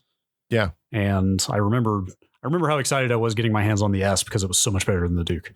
Oh, like it was a huge upgrade to me, at least. Yeah, like, I didn't hate the Duke. The only thing I didn't like about the Duke was the position of the black and white buttons. Yeah, those were terrible. Like those got better on the S, but really they were like up above, right, on the Duke and down below on that. Like they were below. I think they were also like a weird shape, like kind of hard to. They were like ovally and kind of recessed. Yeah, I did not love that stuff. The S just had like a nicer, like sleeker sort of profile in the hand. But neither of them were very good. I think you're right about that. Like you're right that the breakaway cable was cool in its day, but you know what's better than the breakaway cable? No cable. No cable. No cable's better. Okay, kill the Duke. I don't think the S. I don't think the Xbox controllers really did much of note. Oh, hey, we're up to the GameCube again, dude. I can't. Show me a controller that is more comfortable to hold than the GameCube controller. Any of them on this list? What? It fits perfectly in your hand. It nestles. It's got those weird, like sharp ridges on the edges behind in the back. Those cup your fingers into the correct holding positions. The finger blades, the thing that cuts into your hand, so you can't put it. How the hell do you hold a controller? It is a spectacularly comfortable. I have one in my entertainment center still, so I can plug it into the Wii when I play classic games. Man, I just like two of those face buttons are shaped like lima beans. Okay, the face buttons are not great. The gigantic A button. Feels like something tense on the triggers. The gigantic green A button feels like something out of a Fisher Price product. I'm sorry. Wow. I'm sorry. Wow. Oh yeah, more like Zelda. Am I right? No, dude, I love Wind Waker. It's one of my favorite games. I'm just saying. You just made the same argument that they made about Wind Waker when people were like, "That is unfair. That is unkind. This is a controller for babies." I mean, I get what they were going for. Like they had the idea. Like, I mean, that was high concept Nintendo there again. Of like, hey, what if we had one main button and then there was some other stuff, but it's the one button. But it never worked out in practice that way. Well, so here's my argument for the GameCube controller, and I'm not gonna stick on this too hard. Had a bad D-pad. I don't remember the D-pad being terrible. It's small. It's too small. Yes, you're right. Yeah. It was definitely too small. But the analog stick was really good. The triggers feel spectacular. There's a really nice long throw them. They have a little detent at the end that chonks in nicely. You're right. Those triggers feel very good. Those are probably the best thing on that controller. I think you're right that the thought between a giant A button for the main verb that you do in the game and a secondary B button for the second most important verb you do in the game probably were better ideas than they were realized in practice. Yeah. But those buttons both felt really good, and the lima bean buttons weren't bad. I mean, they're fine. Like what you use X and Y for in most games. Like really, if I have one, like the thing that got the GameCube game is that around the time the GameCube came out, also Microsoft figured out or Bungie figured out how to do first-person shooter controls on gamepads, and the first-person shooter controls didn't work with the small C stick. Really, if this controller had come out in a time before first person shooters were booming on those platforms, I think it would have been a different Like if we were trying to play, it's weird because Nintendo does this a lot. They had really forward thinking hardware and then kind of backwards looking software where they weren't keeping up with the trends because they didn't like the violence in right. shooters. Right. And as a result, the controller was maybe not great. It would have been great for third person platformers. Yeah. And they made some bets that did not pan out. Like I still think it's a really comfortable controller. I think it's really good. I get it. It's pretty ergonomic. Like but the C stick was basically just an evolved version of the stupid C buttons from the N64, and like that was a bad idea to begin with. They should have just dropped it instead of trying to do it again. Well, yeah, they should. The mistake that they made is that they should have either done 2 full sticks or yes. stuck with 1 stick and ridden. This probably shuttered the company at the end of that generation because it would have gone even worse. I think that was. Well, that was not in the cards, but I think they were really feeling it before the Wii came along and kind of Wii and DS, to be fair. Yeah. But before those more huge successes, I think the GameCube was pretty rough for them. I don't know. You're going to cut this, aren't you? We can. What about the Wavebird? It's the first wireless controller, Brad. To be honest, I think I would throw the GameCube controller a bone and just say that the Wavebird counts as part of the GameCube controller argument. Like, I'll just give them that. I mean, I'm fine putting the Wavebird on the list and leaving the GameCube controller off, frankly. Ooh, now you're talking. Like, I think the Wavebird, like also their pairing system for the Wavebird maybe is better than anything that's come since. Oh, I never owned one. How did that work? It had a knob that had numbers written on it. What? And you had a dongle that you plugged into the controller port on the front of the thing, and you made sure that the dongle had the same number on it that your controller had on. Wow. So literally you didn't have to press any buttons or anything. It just was, you just turned the knob to pair up. That's kind of awesome. It's like a little video game puzzle. It also meant that if you were playing with friends, you could mess them up by turning on your Wavebird and turning it on the same number as them and like jack up their inputs. That's really rotten. Yeah. I'm kind of into it. All right. Yeah. Check this out. I'm going to type the word Wavebird here. I can get behind this. And forget the rest of the GameCube. That's fine. Like I really have to give them a lot of credit for putting the first true good wireless controller out. Yeah. Like they looked at it and were like, hey, here's a problem. People don't sit on like old people, meaning 20-year-olds at that point, aren't going to sit on the floor in front of their TV like they did when they were 8, looking up all the time at the Nintendo. Yes. I think we have to talk about the Wii. Man, I was kind of avoiding it. I would not put any of those on here if you really... They sold so many Wiis, man. That doesn't mean much to the context. I did a lot of bowling over those years. Yeah. So here's the thing is if they had launched the Wii with the IMU controller that came later with the gyroscope and the accelerometers with the Motion Plus stuff, like that was a pretty good, like that was good for more than just waving your arm around really fast to make something happen on the screen. So that's exactly where this breaks down for me, is that like Wii Sports being good does not make up for the fact that like otherwise that controller was like kind of a pale imitation of what you thought it was going to be at launch. You know what I mean? Like you thought it was going to be what the Motion Plus went on to actually be years later, right? Yeah. Which is that you thought you were going to get kind of one-to-one control between what your arm was doing and what your character's arm in the game was doing. And it very much was not actually that. What came in the box with the Wii? Was it just one Wiimote? And a nunchuck? Ah, God. Man, I like the nunchuck. You were really straining my memory here. No, it was one. It was a rhetorical question. Oh, it's one Wiimote and a nunchuck. Oh, there was a nunchuck in the. Okay, yeah. I started to say they might have sold the nunchuck separately. Okay. Yeah, because you had to have the nunchuck to play some half of the Wii Sports games. Okay. Yeah, that's good. Like the bow and arrow one, you had to have the nunchuck for. Yes. I like. Part of me says we shouldn't include the Wii stuff because it spawned generations of really bad stuff. It was such a spectacular success despite being kind of bad. Yeah. Well, like, what do you have in mind? Well, I mean, like the PlayStation Move followed, the Kinect followed. Oh, we didn't talk about Kinect at all. Holy shit. Fuck the Kinect, dude. Let's never say that word again. Come in Xbox One. That shipped with the box. Never say that word again. You couldn't buy it without the Kinect. You're right. In a world without the Wii remotes, there's also no Kinect. Yeah. So really, like if I had a time machine and I went back in time and killed the Wiimote, we wouldn't have had a Kinect. Boy. Moral philosophical questions we are not prepared to tackle here. I think the Motion Plus is cool, but it was sort of too little too late, if that makes sense. Or it was kind of just enough, but too late, I guess I would say. Like, it is what you wanted the Wii remote to be in the first place, but they didn't deliver it until, God, when did that thing even come out? Halfway through. Late, halfway through. It came out with Skyward Sword. That was 2011, I believe. Yeah, that seems right. Let's see. Just for me, the whole thing. No, I have to correct myself. I'm sorry. The Motion Plus came out in 2009. Oh, with Wii Sports Resort. So that was only 3 years into the Wii. So basically what happened is when phones came out and drove the price of those chips down, the gyroscope chips down. Because if you look at the price curve for gyroscope chips from 2007 when the iPhone came out to 2010 when they launched the iPhone 4, sure, the prices went from like $3 a chip to like 18 cents a chip or something like that. The good old Apple economy of scale. Yeah. Is that what the IMU is? Is that like an integrated sensor? Yeah, it stands for integrated inertial motion unit or something. Okay. But it's basically a gyroscope, an accelerometer. Sometimes there's a compass in there.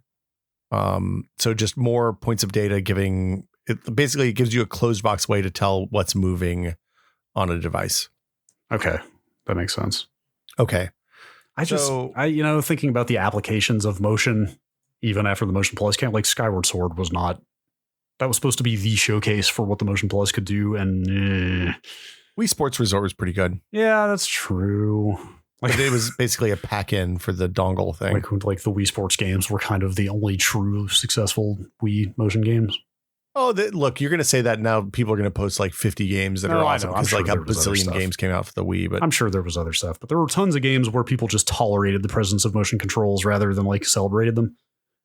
Yeah, look, when I had the opportunity to buy Breath of the Wild on either the Wii U or the Switch and deal with motion stuff on the Wii U or not on the Switch, or no, Twilight Princess is what I'm thinking about. Yes. Right. I went with Twilight Princess on the Wii U as a no-brainer because... You mean on the GameCube? On the GameCube. Because I didn't have to deal with the motion stuff. Huh? Did you still have it? Do you have a GameCube copy of Twilight Princess? I think probably why. I think that might be... Is it desirable? It might be of some value. They did a pretty limited print run of that game. Yeah, interesting. It came out like a month after. I think it came out like a month later. And they didn't make that many copies, I think. I ordered that because I didn't know that I was going to have a Wii at the time. Like I was not early on the Wii pre-order list, I thought. Okay. So I got the GameCube one because I wanted to play. Anyway. Well, you came out ahead. Also, that entire game was flipped. It was mirrored. I don't know if you know that. Yeah, because you had to play with your right hand on the Wii. Well, Link is traditionally a lefty. Yeah. But most people are right-handed, so they wanted that to be reflected in the motion you were swinging around. It would be a very different game if you're just swinging your shield around for hours and hours. Yes. All right. Okay. Cut the Wii. I'm going to strike all of the motion controls through here. The other thing that was neat about the Wii is the fact that it had the little extension port that you could plug the nunchuck in and then plug like a gamepad or a normal or like the SNES gamepads that they had for that. Kind of a neat idea. And it did allow them to sell a Motion Plus dongle that could just attach to existing. But also it was just an excuse for them to sell a buttload of accessories. That also is true. Yeah. Okay. Cut it. Yes. Gone. Okay, so currently the list as it stands in no particular order is the N64 3-prong controller, the DualSense 5, the one that shipped with the PS5, the SNES controller, the Xbox 360 pad, the Saturn controller, and the Wavebird. So we have six things on our list of 10. That is 6. I think the Wii U doesn't hang. I have got a real soft spot for the Wii U controller. The Pro controller or the actual, like the one tablet. with the screen? Yes. I'm not saying it should be in the top 10, but look, something about it, man. I don't know. It's just so ridiculous. It's so big. It added contactless, which was cool. It had a touch screen, which was neat. Yeah, it was single touch though, right? Single touch. It was a resistive single touch pad. Yeah. I remember one time when I was sick, I unplugged the Wii U from the living room and I carried it back and I plugged it into the power port next to my bed. And I laid in bed and I played, I don't remember, like a Zelda or probably the Wind Waker reissue that they did for that. And that was great. Yeah. Really loved it. Like it's genuinely kind of a neat idea. Also, it led to the situations where you saw like photos of people dragging their entire Wii U onto an airplane, or sitting there in class plugging it into the outlet on the side of the classroom. Like the fact that you could play that like a big ass console without a TV around was kind of cool. But are we just saying that because it's like a bad, like, are we basically saying, hey, this is a bad Switch? Like, is it making the list because it's a bad Switch? It's interesting because it's like a proto kind of primordial version of a Switch, but it's also an evolved version of a DS. Like you can kind of see the lineage both directions. Like you can absolutely see how the Wii U came about off the back of the DS's success. So it was literally like, how do we add a second screen that is a touchscreen to our next console? Because that is doing gangbusters for us in the handheld. Is the Wii U your GameCube? Is this the one? Is this the one that is bad that you love? Like again, I would not make a serious argument that is one of the 10 best controllers on this list that we are making. I mean, it did bring a lot, like the handheld, like arguably the idea that it was the beta test for the Switch and the Switch was actually like, man, I don't know anybody who replaced a Wii U stick. No, certainly not. Right. Mine still works. You could buy that big ass battery. Nintendo sold an official large capacity battery for that thing. Where did it hang off the back? Yeah, I think it was just it stuck out more in the back than the regular battery does. But hey, user replaceable rechargeable battery. Look at that. Yeah, that's a pro. The know range what? on it was really bad though. Like if you broke line of sight with your Wii, I had my Wii in a cabinet and if I walked more than about 15 feet away, it just went to shit. Yeah, like using a Wii U in studio settings quite a bit. You definitely ran into the limitations of that thing. I still think conceptually that the Wii U gamepad is a bold number 10. I can get behind that. I'm just going to write it here. Yeah, put it down. Like it added, like, look, Amiibos became a punchline over the next 10 years, but like the idea that they like that Toys to Life stuff was such a big deal.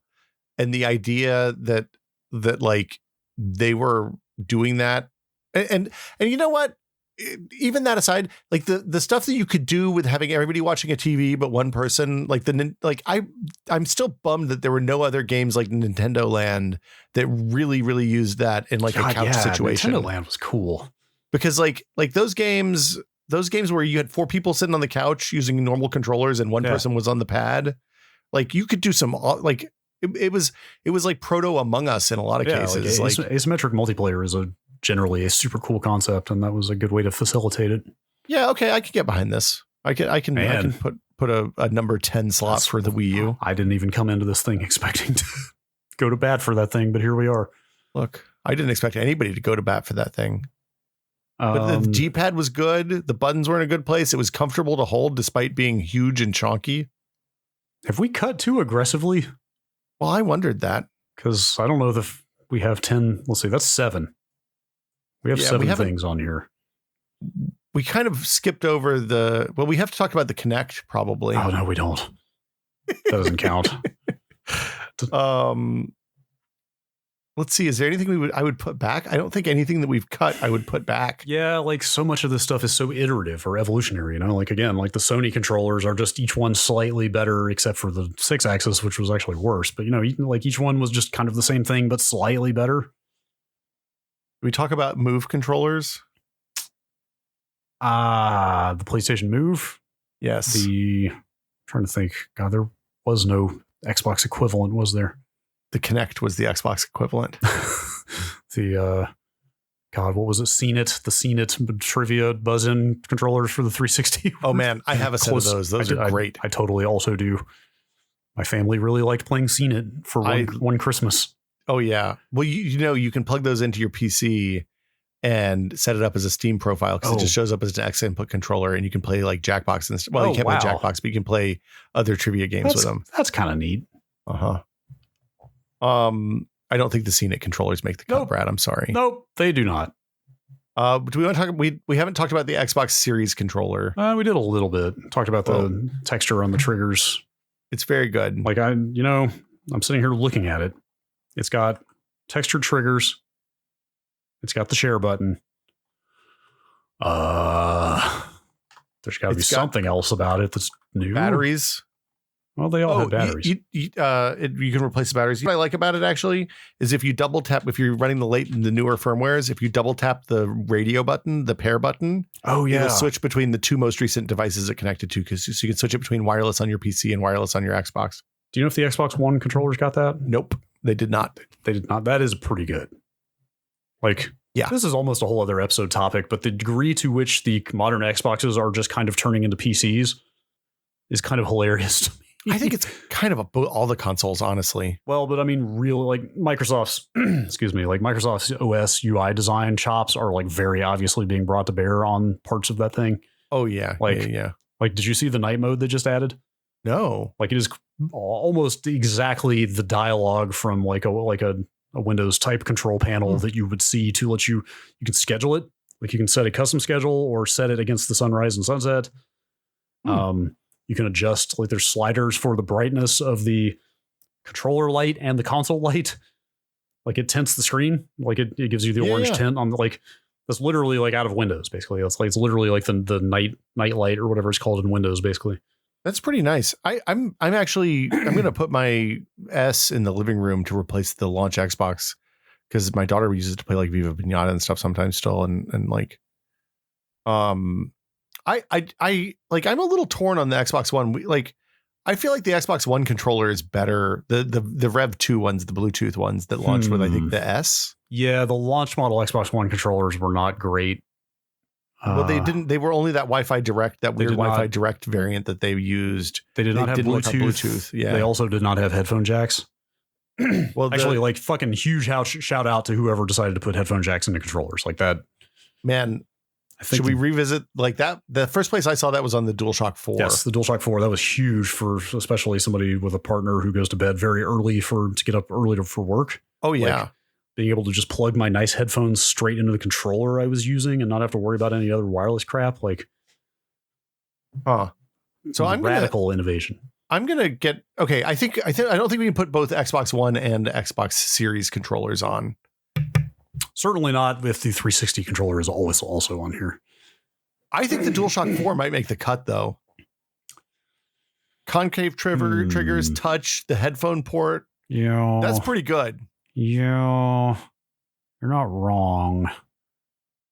Like that, I would argue that is maybe the first good PlayStation controller. Oh, I'm with you. I was like shocked when the PS4 came out. I was like, dude, this, like, I have not loved Sony controllers to date, really, but this thing's fucking awesome. Like, yeah. Even with the kind of weak triggers on that thing, it became my preferred controller of that generation. Yeah, as soon as it became sport, like I used DualShock DS4 for Windows for years to use that on my PC. Like, I jumped through all the hoops of, you're talking about the literal DS4 Windows app. Like an app that you had to run in the background to make the controller work for your X input games. Yes. And then Steam just started supporting it out of nowhere, and that was wonderful. Yes, but I too jumped through all those hoops for PC games because I liked it so much. The DualShock 4 is pretty good. I'm writing it down. In some ways, I still like it more than the DualSense. Wow. Okay. But yeah, we definitely don't need 3 Xbox controllers on here. The One and the Series are so close. I mean, so the question is the Series enough of an improvement over like the Rev? Like, if I was putting the Xbox One controller on, it has to be the Rev 2 ones. It can't be the Rev 1 one. Yeah. And honestly, the only thing I don't like about the Xbox Series controller is the bad D-pad. You're right. I'm with you. I think of those two, the Series controller probably has to go on there with the extra accessibility options and the dual profile kind of toggling device stuff. Yeah. Yeah. I'm with you. And I get mine's blue and shiny. Wait, I got the blue one. Oh, wow. It's like the pearlescent kind of finish. Oh, that's cool. Is that out of the design lab? No, I just paid money for that. Oh, that's one of the stock designs. It's a stock one. Ooh. Look, they've done a good, they've done a good job. Yeah. The design lab thing is really cool too. Xbox design lab is like almost belongs on this list. It's so cool. So that puts us at 9. Yeah. So here's my question. Does the NES gamepad come back on this list because it was the thing that started gamepads? See, again, that's one of those things where it's like, okay, historical value versus actual usability in a modern context, or even in the day. I'm going to point at the N64 controller. Okay, so let's see. Other things that could potentially come back. I mean, I think the GameCube, perfectly cromulent design, very good, real solid. I'm not going to make an argument for that. It's a bad idea. Maybe the Wii does come back. Like if there are any Smash players that listen to this podcast, they are no longer listening to this podcast. Look, I still plug my GameCube controllers in to play Smash, Brad. Do you really? Yeah. I bought the dongle for the Wii U years ago, and it works on the Switch. So wow. Yeah. Forward compatibility. That's something we haven't talked about is forward compatibility became a thing at some point along here. Yeah, kind of only for, well, I started to say only for Xbox. Microsoft, but you literally just gave a Nintendo example. Yeah. You'd have to buy something for the Nintendo example. Well, no, because the GameCube controller is just plugged into the Wii. Yes. And then you have to buy the thing for the Wii U, I guess. Yes. I mean, the Microsoft initiative is so sweeping. It's like kind of, I think everything from the Xbox One works on the series consoles. I believe so. Which is like stunningly generous by corporate video game standards. Well, okay. So I'm fine having a top 9. Sure. Let me skim this list one more time and see if there's anything. Yeah, do a run. I mean, the lists are inherently meaningless. Like, look, you can't tell them that, man. They're listening. Not to just give up the game here. We've reached the dark center of the list. Okay. Yeah, to hell with it. Top 9. The 9 best controllers ever made for video game consoles. From the NES to current day. 2021 edition. Okay. I'm going to say the Wii U gamepad almost got a pity inclusion to begin with, so that's probably number 9. Wait. Now, hold on. You came in. Oh yeah, Wii U gamepad. Absolutely. Okay. 100%. Sorry, I thought you were talking about. I thought you were trying to squeeze something else in here. No. Just doing the rank here. Okay. I'm going to change this to this is now a numbered list, Brad. Like, okay. It's getting highlighted. It's changed. I'm going to say right now, the order we have things is at number 9, the Wii U gamepad. Yes. I think as important as the Nintendo 64 controller adding extensibility and an analog stick are, literally everything else about that means it should be toward the bottom of this list. I agree with you. The one other thing I'll say it has going for it is the D-pad is quite good. It's just a shame that your hand never rests on the D-pad because of the way that thing is designed. The one thing I will say about it, though, is that they embrace some real weird stuff in the games they made. Because I don't know if you've ever played the two analog stick control mode for GoldenEye. No, but I've heard legend of it. It was incredible. That's pretty good. It was like playing with a mouse and keyboard, except for you had analog control over speed too. That's the kind of high concept weird I can get behind. I just wish the actual controller was better. So number 8, the N64 3-prong. Mm-hmm. You know what? I forgot the Wavebird was already on here. We don't need GameCube. That's true. First, wireless. I feel like Wavebird's kind of near the top. Wireless is important. Yeah, that's like that. Yeah, sure. Nearer the top. Where do you think the Saturn lands? I mean, part of this is just having no real nostalgic affinity for it myself, but I feel like mid to low. It really is just a very good version of a very old, tried and true design. Yeah, I can get behind that. So below the N64 or above the N64 is the question. I'm going to say yes. Well, hold on, but that was not a yes or no question. Oh, wait, sorry. I was too busy putting it on the list where I think it should go. You're putting it at number... It goes below the Nintendo 64. Okay, I think that's probably right. I think... because much like with most everything about the Saturn, they did absolutely nothing to innovate. They literally just made the Genesis 6-button controller again. Panzer Dragoon with shoulder buttons. I'm going to move the DualSense down. I think it should be above the Wavebird, but below the 360. I completely forgot. I was just reminded that the Saturn actually did end up getting an analog pad eventually. Wow, really? Yeah, I had completely forgot. It's called the 3D. Oh, right. 3D control pad, I think is the name of it. Wasn't that right at the end, though? I think it was later on, because just like everything else, Sega was just playing catch up constantly at that point. Also, it is like a very primitive version of the Dreamcast controller. So fair. Ugh. Okay, so poor Saturn. Let's do some inter-brand fighting here.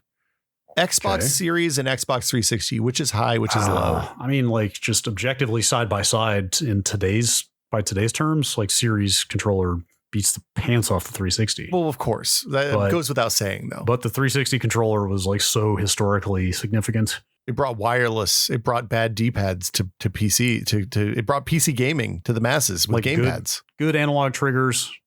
Good analog triggers. Good bumpers, kind of good sticks, good everything. I thought the left bumper failed for almost everybody eventually, though. Wait, really? Oh, I have several Xbox controllers with bad left bumpers. Interesting. I never ran into that. Huh. Man. I'm inclined, like, my initial reaction is that the series should be high. I'm kind of with you. But I also think the importance of wireless and the PC gaming thing maybe means that that's a bad first take. Yeah, I don't know. I mean, honestly, I think it's like a testament to how well or how improved the series controllers are that there's even a conversation here, right?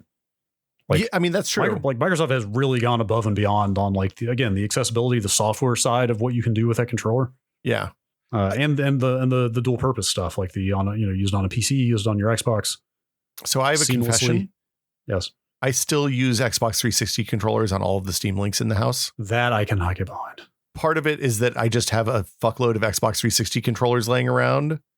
And part of it is that Valve was pissed at Microsoft when the Xbox One wireless dongles came out, and all of my first gen Xbox One controllers, the dongles don't work with the Steam Link. Really? Yeah.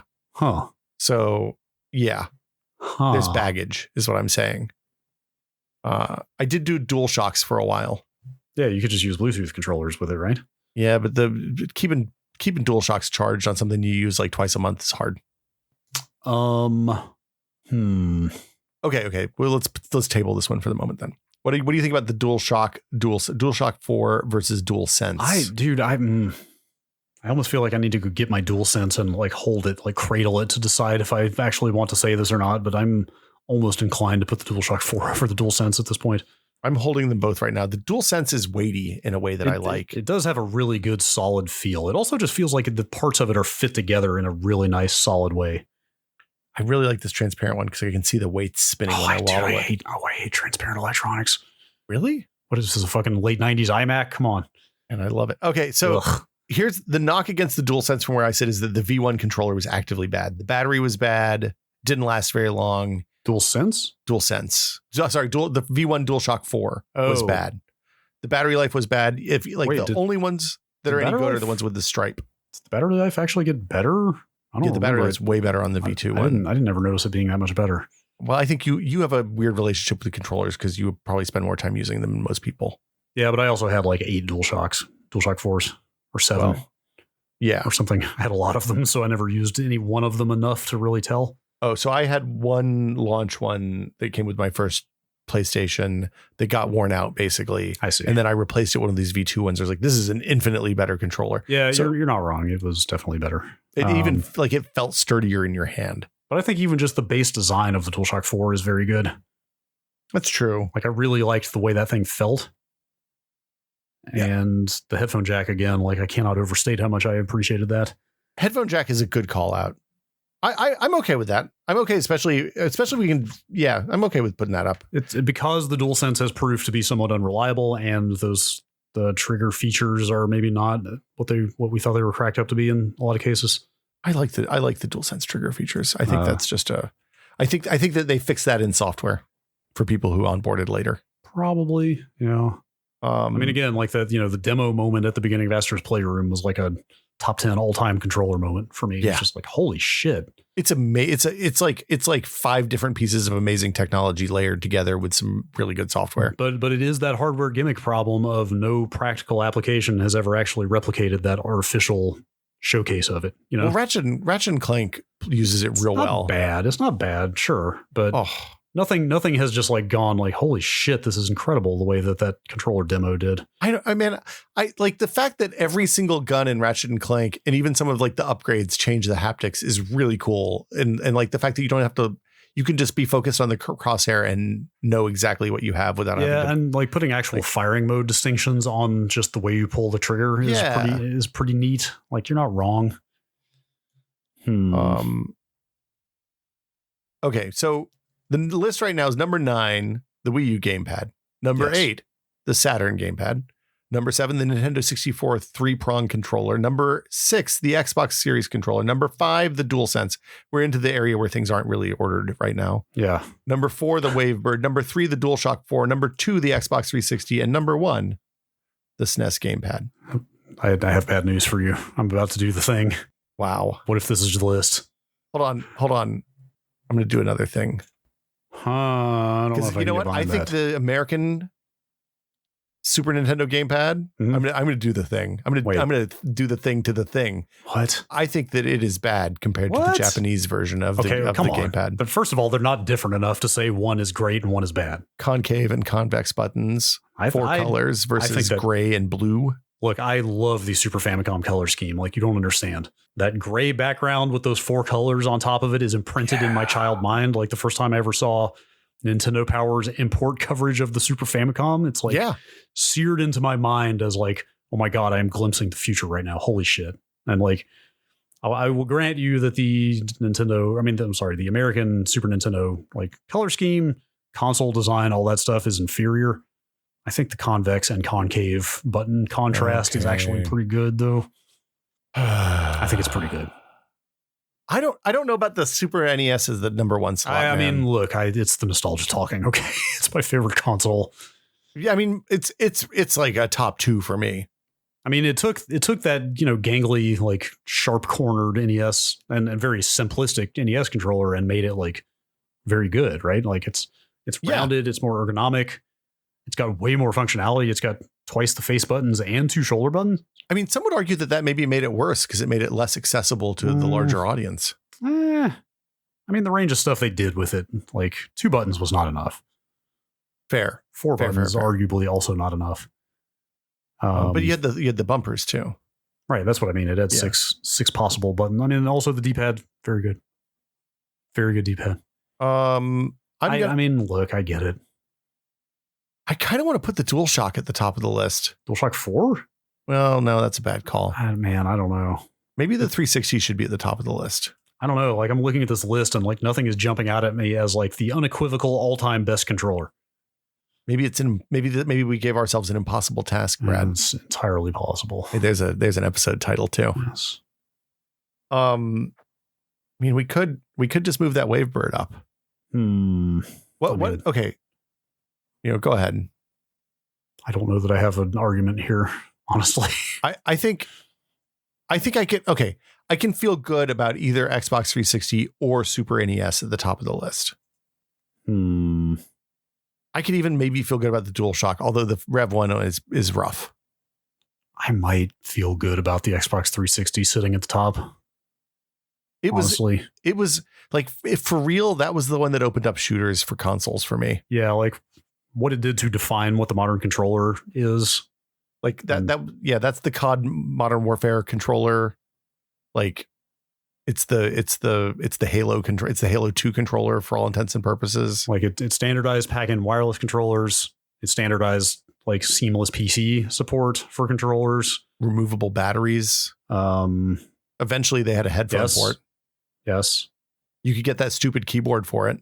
And honestly, to this day, I mean, like holding one, it feels a little dated to me at this point. Like set the D-pad aside, just the general kind of profile, the hand profile of it feels a little bit like it's not as elegant as the successor Xbox controllers. But in terms of impact, other than that, no. What I mean though is other than it feeling a little dated and the D-pad being bad, like it still is a totally adequate modern controller. I use it all the time. I literally use it all the time. Yeah. That's probably the right actual choice. Like it's kind of like that perfect mix of like historically influential and also still viable today. Yeah, like it's stood the test of time, man. Yeah. It's a controller but realistically speaking, I use an 8-bit DOE knockoff of the SNES controller all the time too, because that's what I use to play most of the stuff on my Mister. Totally. Like for retro games, a Super Nintendo style controller is it. Yeah, I think I'm good at 360 at the top. I think I like this list. Like, honestly, I mean, that console just did so much to define what modern consoles are top to bottom.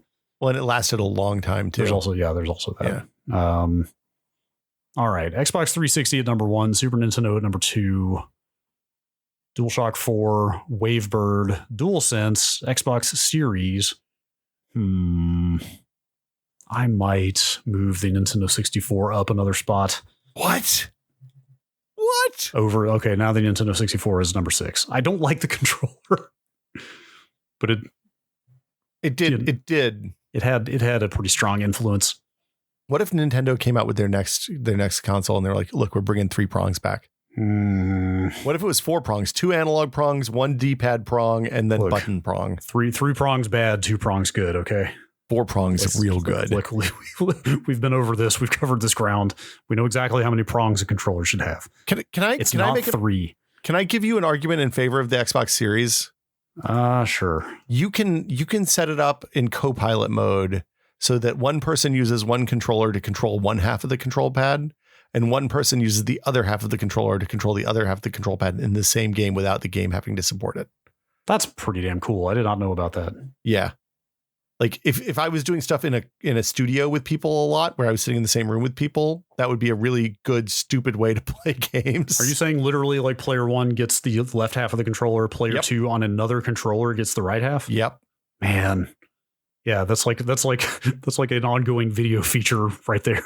It's an accessibility feature by design, but you can it is awesome. That's pretty awesome. It's great that it exists for accessibility reasons. It's, I think, rad that because it also lets you use, like, if you're using accessibility controller, you can do like foot pads or something on one half. Like that's why it's designed that's why it's set up that way. I mean, honestly, I really don't think you can say enough good things about what modern Microsoft is doing with all of its controller customization and kind of software level tweaks for stuff like that. What's happening here? Okay, sure. Yeah. An honorary number 10 to the Xbox accessibility controller. Is that the official name of that thing? No, that is not the official name. Hold on. Adaptive controller. That's adaptive controller. Yes, the Xbox adaptive controller. That's it. I don't know if it should be at number 10. I think that maybe we should go higher, but we were kind of focusing on like core. It's a first party controller. It's every bit as core as the NES Max. You're not wrong. Yeah. You're not wrong. Yeah, let's put that on there. Okay. That thing is very cool. Number 10, Xbox adaptive controller, which we forgot until the very last minute. Sorry about that. Wii U gamepad number 9. 8 is the Saturn 6-button pad.